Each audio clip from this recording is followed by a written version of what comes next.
instead of spilling half of it. My body yearned for more fluids, more coldness. "It takes a lot out of you to breathe fire," Cash said. "You probably just overdid it your first time. If I'd known—" Suddenly, a memory flashed in my mind, falling, shifting, spewing flames. Holy fucking shit! I was the blowtorch that had incinerated my throat.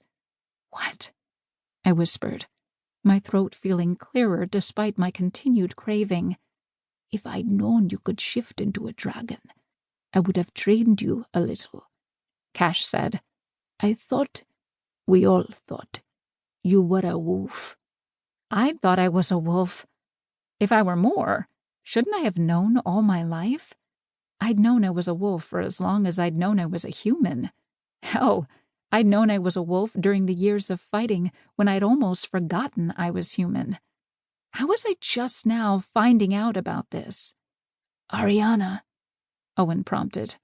I realized they were all waiting for an answer, but I couldn't give them what they wanted. I didn't know how it happened either. I didn't know, I said at last. It's never happened before. "That'll do it, then," Cash said. "You need to know how to make fire so it won't burn you up and deplete you. Most of us start small and work our way up to bigger things." "Like humans," I whispered, horrified at the memories swirling through me. People running across a rooftop, fleeing in terror. Holy shit! I'd eaten someone whole. Not humans. Maximus croaked beside me. Vampires. Right. I'd swallowed a vampire. There was literally a bloodsucker inside me. I held a hand to my stomach as it churned. Gross. I turned to look at Maximus. He looked more tired than I felt. Then I remembered why I'd done it, why I'd shifted, why I'd killed those vamps. For him, my mate, who had been tortured and chained in silver. A rush of protective anger washed through me. Someone had fucked with the wrong girl's mate. He deserved to be swallowed whole like the worm he was. "Are you okay?" I asked, stroking Maximus's chestnut hair away from his forehead. "Fine," he growled, turning his face away. A muscle in his sculpted jaw jumped, though, belying the pain he was in. "Why haven't you healed?" I asked.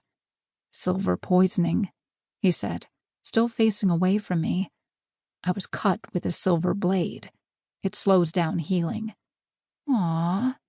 He didn't want me to see him in a weakened state. It was kind of cute, especially since I was feeling better by the second. But I didn't want to embarrass him in front of the other guys, so I didn't push. "How about that water now?" I asked, turning to Cash. "I'll get a gallon," he said with a grin, sliding off the bed and loping out of the room. "Maybe it's your silver shifter gift," Jett said from where he still leaned on the wall, seemingly unconcerned with my awakening. I knew he was my mate. My wolf didn't make mistakes, and I knew that Jett knew it too, but he'd refused to be bonded to me through a blood exchange. Owen, Maximus, and I turned to stare at him. "What do you mean?" Owen asked. Jett shrugged and started tapping on his phone screen again. "Maybe her silver shifter gift is to shift into something besides a wolf." I fought my irritation that he was talking about me like I wasn't there, but that was the least of my concerns right now. "Wouldn't I have known about it before?" I asked. "Even if I didn't know it, haven't I always been the silver shifter?" "Maybe it just happened when you took them as mates," Jett said. We remained silent as his words sank in. All I could think about was how he said I took them as mates.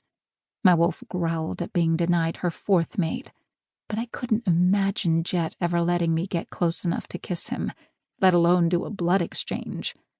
I couldn't pretend the rejection didn't sting. Not that I was any more anxious to get cuddly than he was.